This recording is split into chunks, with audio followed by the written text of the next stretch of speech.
Assalamualaikum warahmatullahi wabarakatuh. Jumpa lagi sore ini dalam acara Ngobrol Pikiran bareng Ges Halifah.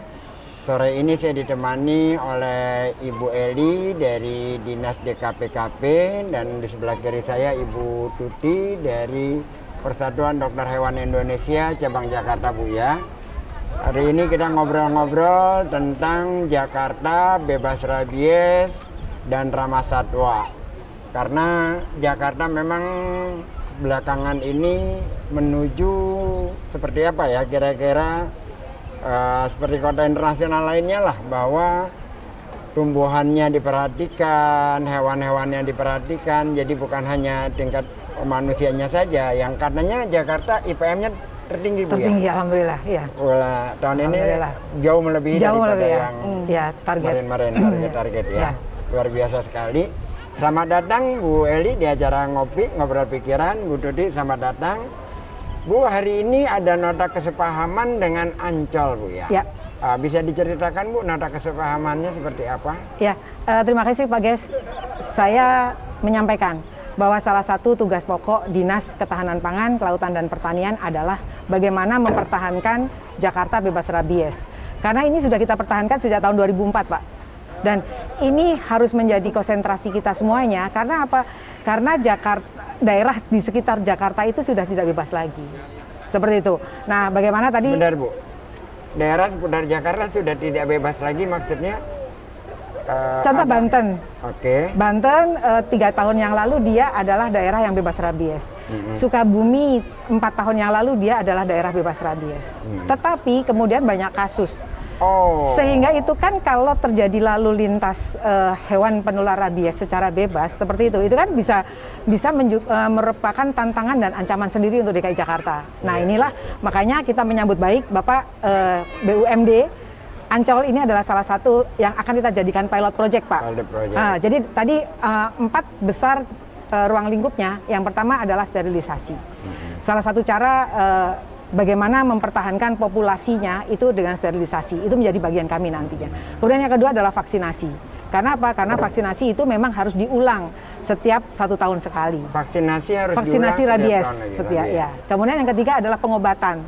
Syukur-syukur ada kucing yang ada di Ancol ini adalah menjadi bagian kami untuk mengobati. Dan yang terakhir, tujuan kami, Pak, nanti suatu ketika kalau kucing-kucingnya yang jalan-jalan di Ancol ini, pengunjungnya tertarik karena apa? Karena memang sehat, memang bersih. Itu silakan saja diadop. Jadi itu sehat, bersih, sudah divaksinasi, sudah disterilisasi dan segala macam. Iya. Teman-teman ngopi bareng, ini menarik sekali. Bahwa Jakarta dari 2004 adalah kota yang bebas rabies, tetapi kondisi Jakarta tidak aman karena beberapa daerah yang dekat dengan Jakarta yang sebelumnya bebas dari rabies, tapi belakangan tahun ini ada istilahnya KLB, Bu ya. Bukan kongres luar biasa, bukan, tapi kejadian luar biasa. Kalau kongres luar biasa miliknya bagian sana saja. Kalau bagian kita adalah bagaimana mengurus hewan supaya tidak mengandung penyakit rabies, sehat, populasinya bisa kita kita jaga, kita pertahankan. Sebelum ke Ibu Eli lagi, saya ke Bu Tuti nih. Ya, Bu Tuti sebagai dokter hewan, Bu ya. Bagaimana Ibu melihat kesadaran masyarakat terhadap hewan-hewan, terutama kucing di Jakarta, Bu? Kalau kesadaran masyarakat sekarang terjadi peningkatan yang sangat tinggi untuk memelihara kucing. Oh ya? Ya, sangat tinggi. Jadi kami di ruang praktek itu para dokter selalu menemukan klien datang tidak membawa kucingnya yang lama, tetapi dia selalu bawa kucing baru. Kucing baru, Bu, kucing baru. Ternyata dari mana dapatnya? Ya ada di jalan, Dok, kasihan. Jadi kesadaran untuk ngopeni ya, memelihara, untuk memberi rasa asih kepada hewan itu cukup tinggi. Oh ya. Jadi mereka itu merasa tidak nyaman melihat hewan terlantar, itu sangat tinggi sekarang. Jadi sudah seperti di film-film, Bu ya, orang melihat ada kucing terlantar, ada yang kayak kemarin kan dari Dinas Damkar ya, beberapa kali menyelamatkan ular, kucing, anjing, dan sekarang masyarakatnya pun juga sudah sangat punya kesadaran yang luar biasa ya. Luar biasa. Jadi kalau dalam istilahnya Gandhi itu kan, peradaban sebuah bangsa bisa dilihat bagaimana cara mereka memperlakukan hewan-hewan liar di seputar mereka. Itu kan apa yang dikatakan Gandhi. Dan ternyata Jakarta sekarang tingkat kesadarannya sudah sangat tinggi. Sangat tinggi, Bu. Nah, sebelum itu berproses sampai ke sana, apa yang dilakukan oleh Persatuan Dokter Hewan di Indonesia ini, Bu? Kalau kami selalu edukasi klien itu selalu berjalan terus untuk mengingatkan mereka supaya hewan yang mereka pelihara itu selalu sehat. Ada satu hal lagi, Bu, masyarakat itu takut juga memelihara hewan, katanya mahal, apa benar? Ya tentu saja kalau kita memelihara hewan pasti ada kos tambahannya. Pasti paling tidak untuk makan. Untuk makan. Ya sebenarnya mahal tidak mahal itu bisa diatur bagaimana mengelola manajemen keuangan saja. Jadi makan itu kan tidak harus pet food. Dan itu perlu dipelihara di rumah atau dibiarkan saja, tetapi dikasih makan, dirawat atau gimana ini? Kalau kami lebih suka bahwa hewan itu dipelihara di dalam rumah, di dalam lingkungan keluarga lah, itu lebih terjangkau, lebih terawasi dari sisi kesehatan, dari sisi populasi. Jadi mereka terkontrol akan punya anak berapa, ini berapa, itu kami lebih suka seperti itu. Tetapi kan tidak semua bisa masuk ke dalam satu lingkup rumah tangga gitu. Oh iya. Artinya bahwa sekarang ini terjadi peningkatan, tapi belum sampai pada batas banyak orang menerima ada hewan di dalam rumahnya ya untuk memelihara kayak gitu. Terima kasih banyak Ibu. Saya kembali kepada Ibu Eli. Ya. Ibu Eli, kalau melihat Jakarta yang seperti sekarang ya, ada peningkatan kesadaran, lantas ada bahkan ada capaian-capaian yang harus dicapai gitu kan ya. Sterilisasi harus berapa, vaksinasi harus berapa banyak. Itu setahun itu tercapai target, Bu? Ya, jadi perlu saya sampaikan tadi bagaimana strategi kita mempertahankan DKI Jakarta bebas rabies. Dua strategi utama adalah sterilisasi sama vaksinasi. Capaiannya alhamdulillah wajib hukumnya tercapai, Pak. Jadi tidak ada tawar menawar. Wajib hukumnya harus tercapai. Dengan cara apa? Dengan cara kita melakukan komunikasi, informasi dan edukasi kepada masyarakat. Biar apa? Biar masyarakat pemilik itu bertanggung jawab. Bukan karena kita selaku pemerintah tidak mau, tetapi bagaimana seseorang itu tadi dikatakan oleh Bu Tuti, jadilah pemilik hewan yang bertanggung jawab. Kalau saatnya dia divaksinasi, datangilah kami, klinik kami, seperti itu. Kemudian kami mempunyai shelter, Pak Ges, di Ragunan. Ada shelter di Ragunan. Itu setiap hari Rabu kami menerima sterilisasi gratis. Daftar dulu, monggo silahkan saja, KTP DKI. Seperti itu. Jadi bagi saya tidak ada tawar-menawar, setiap tahun semua target-target itu harus tercapai. Harus tercapai. Selain dinas DKPKP ini, selain soal vaksinasi, sterilisasi, apalagi tupoksinya Ibu itu di Jakarta ini? Jadi kalau mau bicara... Karena ada pertanian nih. Iya betul. Nah, kemarin karena ada yang mengejutkan soal pertanian ini, panen padi di Cilacap, siap Pak. Jadi saya senang sekali kalau mendapatkan kesempatan cerita tentang urusan pekerjaan kami. Jadi kita itu mempunyai 3 urusan pokok, Pak. Yang pertama adalah ketahanan pangan. Kemudian yang kedua adalah pertanian, peternakan, dan kesehatan hewan yang sore ini kita lakukan. Yang terakhir adalah kelautan dan perikanan. Bicara tentang ketahanan pangan adalah kami harus menjaminkan masyarakat Jakarta terpenuhi kebutuhan pangannya. Kalau yang namanya terpenuhi itu secara stok sama kualitasnya. Stok dan kualitas. Kualitasnya. Kalau stok itu nanti ada hubungannya bagaimana kita mengendalikan harganya. Seperti itu. Kalau mutu kualitasnya adalah bahwa semua pangan segar yang beredar di DKI Jakarta kami jaminkan aman dari bahan pangan berbahaya. Semua bahan pangan segar di Jakarta kami jaminkan aman dari bahan berbahaya. Teman-teman ngopi bareng, ini adalah pernyataan dari PLT Kepala Dinas yang membidangi tentang ketahanan pangan, bagaimana kelautan dan ini adalah yang paling bertanggung jawab. Saya kira menarik ini. Kaitannya juga dengan nanti saya kaitkan dengan karena ini kan ada persoalan rabies apa segala macam yang menyangkut juga kadang-kadang kena ke soal makanan Bu ya. Nah, itu menjaga seperti itu, apakah memang dari pihak produsennya dikelola langsung atau bagaimana, Bu? Ya, jadi tim Pemprov DKI Jakarta itu sungguh luar biasa. Kami punya yang namanya BUMD Pangan, Pak. Dharma Jaya, Pusesen, dan Pasar Jaya, dari hulu sampai ke hilir. Nah, kami menghitung stok ketersediaannya dengan jumlah penduduknya sekian, berarti DKI Jakarta akan butuh 285 ton beras sehari. Dari mana? Karena kan apa? Karena DKI Jakarta sendiri tidak punya lahan seluas itu kan. 98% pangan DKI Jakarta tergantung dari daerah luar. Kemudian 95% pangan. 98%. 98%. Ya. Cuma 2% yang 2% seperti itu. Nah, inilah kemudian kawan-kawan BUMD Pangan kita melakukan kontrak farming dengan daerah-daerah penyangga kita. Iya. Ya, Telur dengan Blitar. Kemarin Cilacap seperti itu. Contoh-contoh seperti itu. Kemudian terakhir adalah bagaimana kita menjaminkan kualitasnya. Tadi dikatakan seperti itu. Kami punya pintu-pintu masuk tiga laboratorium kami, Pak. Laboratorium peternakan, laboratorium pertanian, dan perikanan sesuai dengan tupoksinya. Jadi begitu akan nanti ada produk-produk yang masuk, pasti ada hair kering istilahnya ya, uji ulang kembali. Jadi begitu ada yang masuk, diuji ulang pasti kembali, baru dipasarkan. Kemudian ya. Tapi dengan harga juga yang tetap selalu bisa dijangkau. Ya. Artinya gini, petani di Cilacap diuntungkan karena bahan produksinya selalu ada yang beli. Jakarta diuntungkan karena stok pangannya tidak akan fluktuatif, tetap berarti bisa menekan harga, inflasinya juga jadi tidak terlalu tinggi. Lantas masyarakat pemilik KJP Plus terutama mereka diuntungkan dengan harga pembelian barang yang murah dan stok kita selalu terkendali. Terkendali insya Allah. Menjelang ini Ramadan ini kita selalu melakukan hari Kamis, itu Kamisan namanya, Pak. Ya. Kami kan mempunyai anggota tim pengendali inflasi daerah, diantaranya adalah ada BI perwakilan DKI Jakarta, kemudian kawan-kawan wilayah kami. Setiap hari kami mempunyai monitoring stok harga, yang itu masyarakat DKI Jakarta bisa melihat, Pak, di aplikasi Jaki Jakpangan. Itu setiap jam 10 pagi kita update harga-harganya gitu.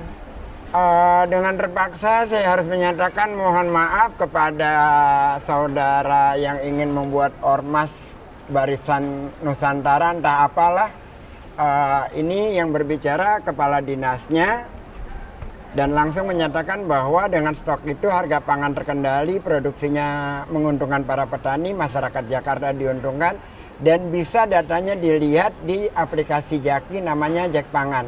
Mungkin saudara, saya mau mengatakan namanya tidak enak, saudara yang SMA-nya di mana atau otaknya dikit, baca ulang lagi sebelum mengkritik DKI. Karena Anda benar-benar kritiknya selama ini tidak memiliki bobot sama sekali, apalagi dengan keterangan sekarang ini.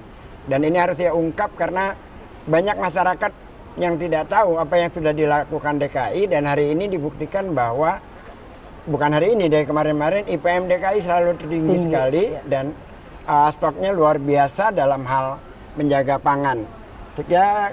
Kira kita kembali lagi, Bu, untuk ke persoalan utama kita hari ini. Bu Tuti, kalau selama ini ada kesadaran masyarakat itu kan Ibu katakan bahwa semakin tinggi, Bu, ya, terhadap hewan, pemeliharaan hewan segala macam. Apakah itu juga menyangkut kepada hewan-hewan dalam tanda kutip, Bu, ya, hewan pribumi? Karena gini, saya melihatnya kalau hewan kucing-kucing impor itu disayang, gitu. Lantas kalau kucing liar yang kita ini ada yang menendang, bahkan melempar dari jembatan gitu. Kesadaran itu ada, tapi yang tidak sadar juga ada. Juga ada ya, Bu, ya. Jadi mungkin yang tidak sadar ini juga merasa terganggu, merasa ini. Tetapi saya rasa itu semakin menurun ya, untuk kejadian, karena mungkin juga tidak ada pelaporan resmi tentang penganiayaan terhadap hewan ini, kan kita tidak punya. Tidak ada undang-undangnya juga, Bu, ya.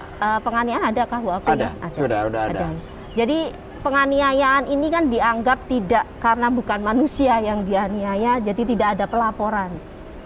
Jadi yang melaporkan juga masih sangat sedikit, biasanya masih ramai di medsos. Tapi kan ada beberapa, tapi bukan di Jakarta, yang mencoba melaporkan ketika seorang menganiaya kucing dan dilaporkan ke polisi, dan itu ada tindakan kena kasus pidana juga. Tetapi untuk kasus Jakarta, memang pelaporan terhadap penganiayaan hewan ini relatif sangat kecil sekali. Sangat kecil, Bu, ya.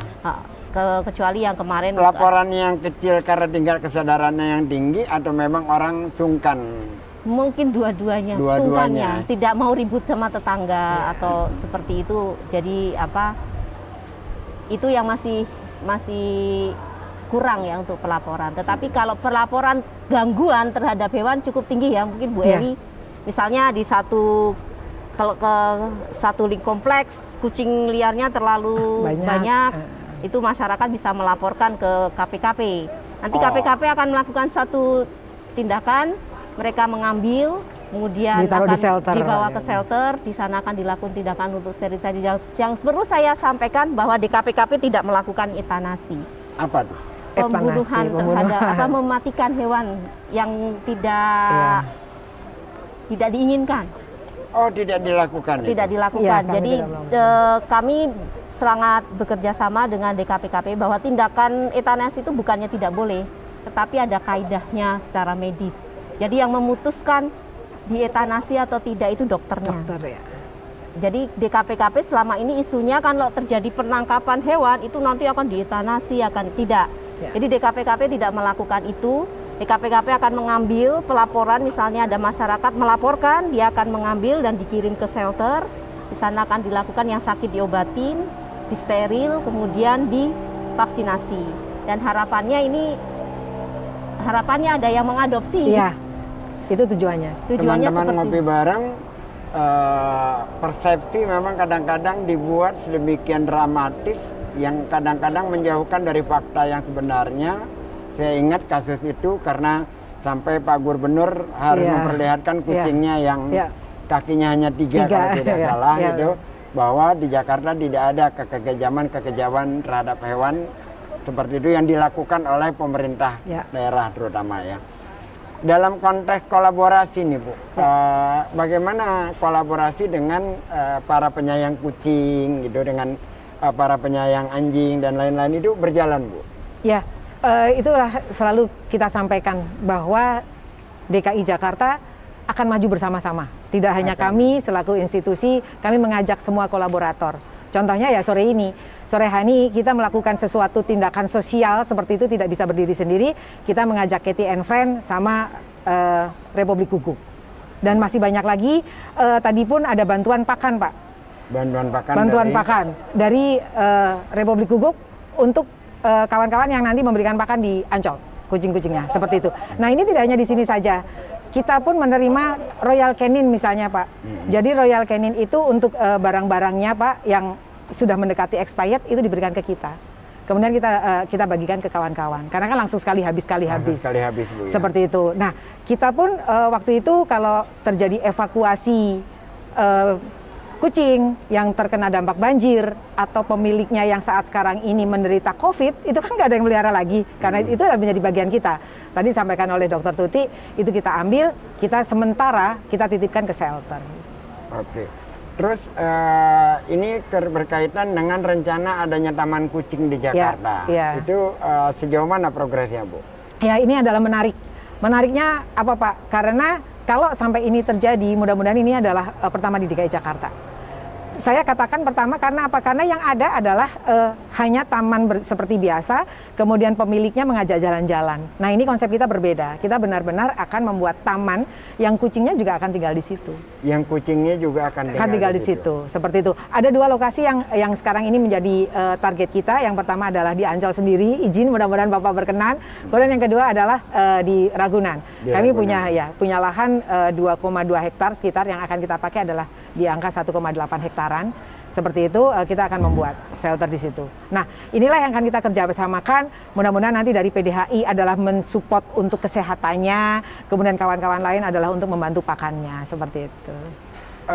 Bu Dudi, kalau seperti ini, kayaknya kita semakin hari di Jakarta itu semakin beradab kayaknya ya. Iya. Jadi bukan hanya perumahan untuk manusia, tapi bahkan taman kucing pun akan disediakan itu kan. Yang moga-moga nanti ke berbagai wilayah di Jakarta, ya kalau bisa ya seluruh Indonesia gitu kan. Ya. Nah yang seperti ini Bu, saya dalam konteks warga berpikirnya bisa bertahan lama apakah ini akan berlangsung lama gitu. Karena kan hal kayak gini kan eksperimen tergantung gubernur. Begitu gubernurnya tidak punya perhatian, berhenti. Hal-hal yang menjadi persoalan selalu terjadi, gimana caranya Bu supaya ini tetap bisa berlangsung panjang gitu loh? Yang harus menjadi perhatian utama itu adalah masalah lingkungan, ekosistem. Jadi bagaimana, saya rasa setiap pemerintahan harusnya ini berkelanjutan. Tidak terputus satu periode pemerintahan. Jadi tentunya diharapkan setiap pergantian gubernur setiap ini dilihat sebagai satu proyek yang baik yang akan bermanfaat bagi masyarakat dan lingkungan itu sendiri. Yang bermanfaat bagi lingkungan itu sendiri. Iya. Jadi kan kita tidak berharap kucing itu ada di jalan, Pak. Iya. Makan di pasar. Ini kan juga pasar itu kan sebenarnya kita berharap bebas dari hewan. Iya, karena kucing ini juga membawa penyakit. Iya. Jadi kita harap pasar itu bersih. Jadi ada rumah-rumah kucing gitu kan. Jadi kucing tidak di pasar, kucing tidak di rumah potong hewan, kucing tidak di rumah sakit, kucing tidak ada di sekitar-sekitar restoran atau warung gitu. Dan kalau di Ancol sini agak berbahaya karena Ancol ini ada Dufan, yang ada permainan yang kalau kucing masuk ke sana ke sela-sela mesin itu bisa tiba-tiba. Nah, kalau anak-anak kucing itu kan yang berbahaya suka ngumpet di mobil parkiran, takutnya takutnya masuk atau kelindas. Itu kan yang kami harapkan itu dari setiap pemerintahan itu hewan-hewan itu tidak berada di jalanan. Tidak, dia kalaupun ada di satu lingkungan yang terurus. Berada di lingkungan yang terurus. Kemudian kita juga berharap kucing-kucing lokal kita bisa menjadi kucing yang tetap ada. Jadi kucing-kucing sebenarnya mungkin ini tugasnya Bu Eli ya untuk ini pemurnian gen lagi. Karena kucing di Jakarta ini kan sudah kecampur-campur nih. Kayak yang kucing di luar ini kan kecampur-campur. Yang kucing sebenarnya kucing-kucing lokal ya, kucing lokal kita tuh yang ekornya bondol nggak punya ekor itu kucing lokal asli Indonesia. Kucing lokal asli Indonesia itu yang ekornya bondol. Bondol. Teman-teman ngopi bareng, ini informasi menarik bahwa kucing itu kalau yang supaya saya dimarahin sama inilah saya katakan aja karena seolah-olah kalau ngomong pribumi sekarang diseributin. Kalau kucing pribumi itu bondol teman-teman. Jadi kalau kucing empor itu buntutnya panjang. Buntutnya panjang. Walaupun yang kucing panjang juga ada yang ini, tapi yang khas di sini itu kalau di pinggir-pinggir itu sering kita nemu kucing-kucing yang ekornya bondol. Itu banyak dan itu nggak banyak gitu. Jangan sampai ini juga menjadi malah kekayaan genetik kita menjadi hilang gitu. Ini juga perlu dilestarikan juga. Perlu dilestarikan juga Bu ya, supaya tidak punah gitu. Tidak punah.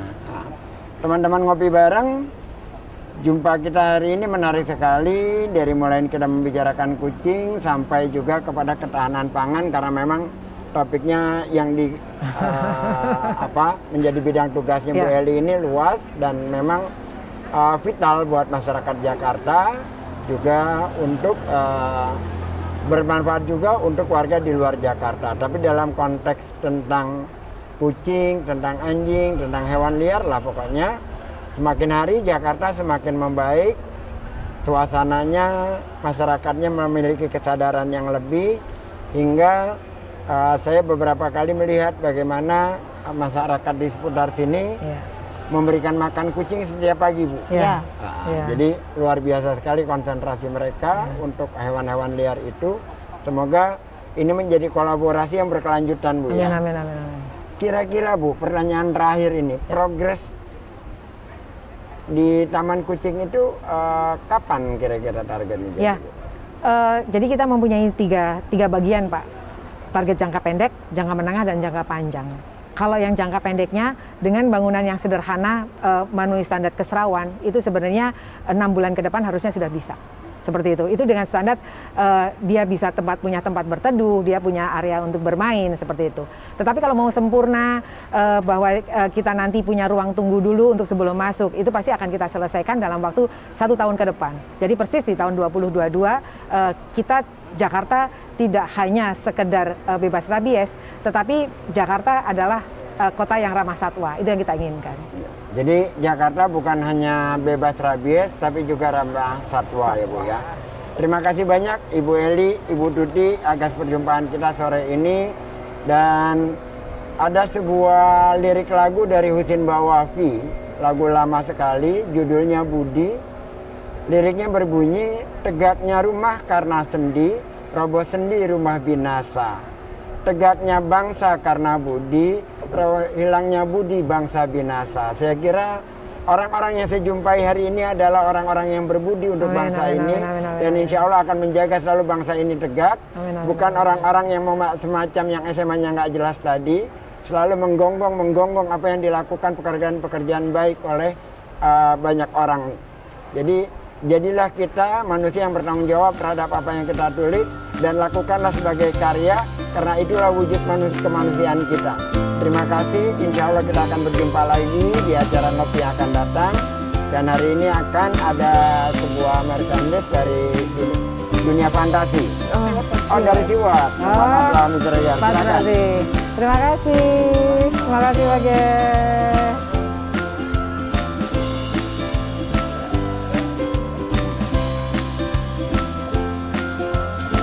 Terima kasih. Salam.